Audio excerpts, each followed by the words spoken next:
little piggy, little What are you doing? piggy. Oh, hi, Dad. I'm just playing with a pig, just, being goofy, Playing with a stuffed animal?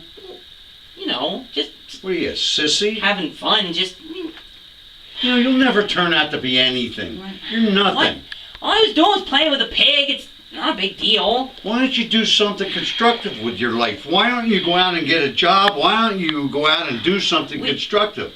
Why play with stuffed animals? You know what? I don't want to go around in life telling people that my son's a loser. Why are you always picking on me like this? Because you're a loser. Maybe if you build me up a little and said something nice. Why is maybe everything... if you do something to deserve it from me. All you do is you live in the house, you eat my food, you expect everything to be given to you, and you give me nothing in return to be proud of. Why don't you play sports? You know I don't like sports. I'm too little. Again. Always. Well, you never encouraged me to do what I liked. You just yelled at me for not doing what you wanted. Why don't you go to our local playground and just sit there and just play with a kid your age? That wasn't my thing, Dad. I always told you I liked the theater and I wanted to go and be in an acting troupe. And what did you say? I said I want you to be a man. So acting isn't a manly thing? No. You see all the men on television? Men in the movies? They're men. Why don't you take ballet? Why don't you take some type of... It was always like this with you. It was never about what I wanted. It was what you wanted me to be. I know. And what's wrong with that? And that's... There's no talking to you. You know what? When I grew up, I had idols. My father and mother expected me to have idols. You have nothing. You just play with silly ass... Here, play with this. Take it to bed tonight. Things are different. Why are you always making fun like I'm... What? I don't understand. Why don't you try to understand? Always picking on me. I've always tried to understand you and you don't ever listen. Because you're nothing. I want to be proud of something. I want to be proud of myself. So you're not proud of me? Do you know how much that hurts? Do you know how much that hurts when you say you're not proud of me? Don't you think I try to make you proud all the time? Not the way that you're doing it. See? What? One day, maybe you can grow up and make me proud. That's all. It'll never happen. Not with the way you treat me.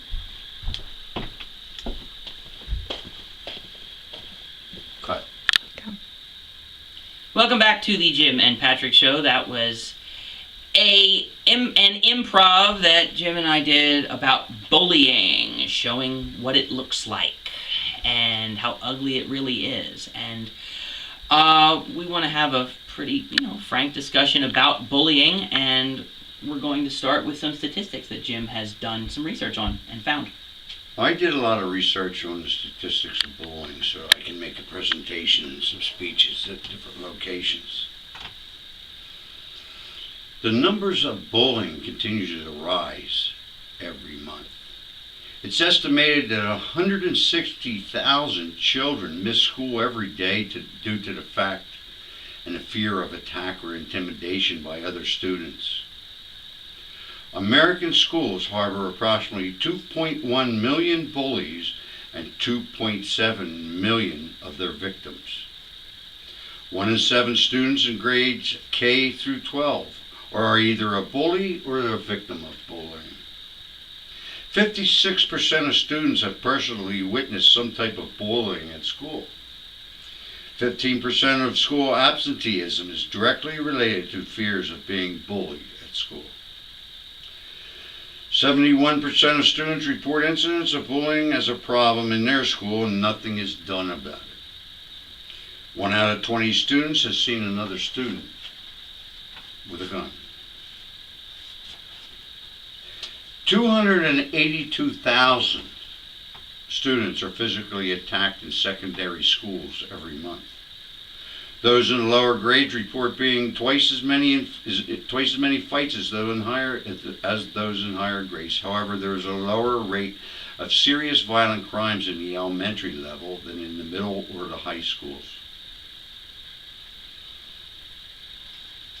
87% of students said shootings are motivated by desire to get back to those who have hurt them. 61% of students said students shoot others because they have been victims of physical abuse and domestic violence in their own homes.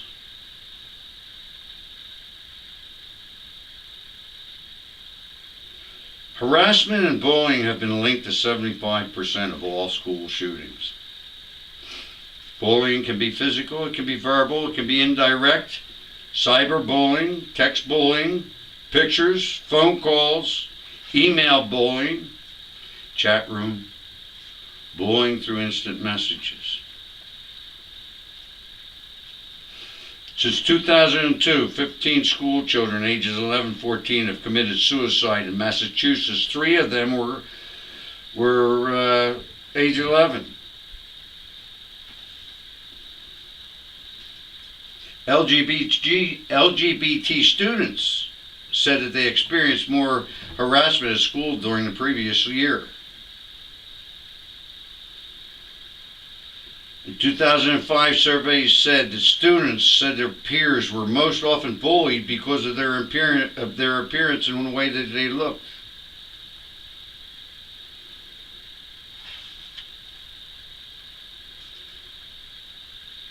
More parents are allowing their young children to undergo plastic surgery to combat bullying. For example, Samantha Shaw, a first grader, underwent surgery to get her ears pinned back to prevent her from being bullied. Over 30% of children who suffer food allergies report having been bullied at school, while verbal abuse was the most common form of bullying. 40% reported that they have been physically threatened, such as having the allergen thrown or waved at them or being touched by the allergens. Girls bully in groups more than boys do.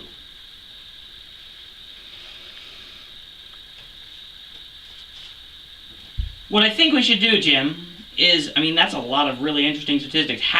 Where did you get that from? What is the source of your research, just so we can give proper credit? The source is National Education Association. Okay. As the National School Safety Center. Okay. And various other statistics in reference to bullying and so on and so forth.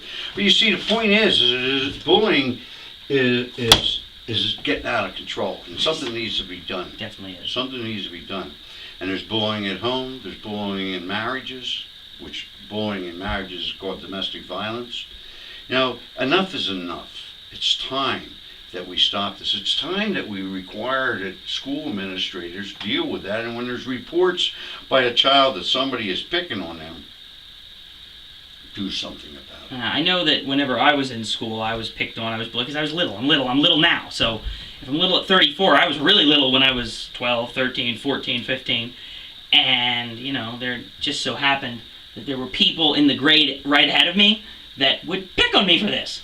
For being little, and they would call me, they'd call me gay and call me all these other things that it's with no basis. They were just picking on me, knock my books out of my hand, all this.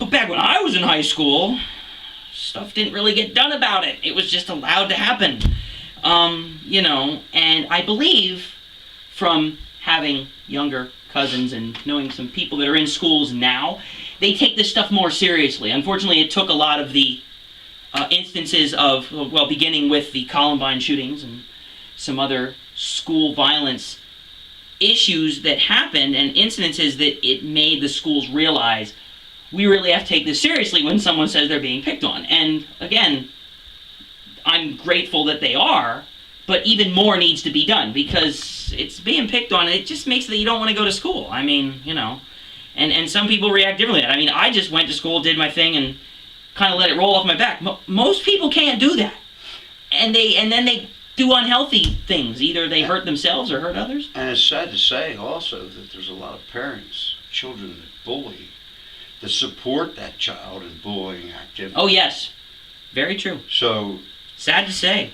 How dare parents that would allow their children to demean another child because of a physical handicap, or because of sexual preference, or because of the race that they are. We need to stop silly. This stuff. It's ridiculous. Let's go back to, we mentioned at the woodshed thing, this thing that's going on in Russia right now, where just because somebody is homosexual, they're rounding them up, locking them up, and throwing the key away, just because of a sexual preference. Wow. Which is unreal. Which is just completely. So what I do we mean, do about it? it's a joke. What do we do about it? Well, the Other only than- thing that I see is its change starts within each person. That's the way, and I know it might sound hokey, but if you see bullying activity, you know, say something. If you see somebody being bullied, say something. If you're being bullied, say something. Find a trusted teacher, a family member, someone that you can go to if you're being picked on. If you see it, report it as happening, so that something might be done. It's all grassroots, Or really. report it to law enforcement. Or that's right. Especially if it's a domestic violence situation, like that's Well, criminal. not just domestic violence. I mean, if you're being bullied and it's criminal or whatever like that, and your Right. parents don't ignore that, and the school administration ignores it before it turns into something where Right. there's guns involved, report it to the law enforcement. If you see a psychologist, tell your psychologist. If you see your tell your somebody. family doctor. Tell That's somebody. exactly the point. Is that you just have to tell somebody if you see it or if it's happening to you. If bullying is happening, you must do something. Don't just sit by and go, well, what can I do, and throw your hands up, because then the problem will just get worse. So, you know, tell us what you think, you, the viewing audience, think of our discussion of bullying. What do you think of the statistics that Jim unearthed? What do you think? And how would Let us you like know. us as a Jim and Patrick The Jim and show Patrick to Show at continue gmail.com. this topic and to support this cause? Yes, because we're going to keep doing this about this topic and others. So, you know, we're going to keep dealing with actual issues. We aren't going to, this show's going to be entertaining. We want to have some funny skits and, you know, but the life is not just fun and games. We're going to do both sides. So let us know what you think about bullying, what other topics that are serious that you'd like to see us deal with. Jim, what do you have to finish us out? Now can I do that with my fingers? If you go for it. At the Jim and Pat Show on Twitter. That's going to be right there between his fingers. And we'll see you next time. Thank you.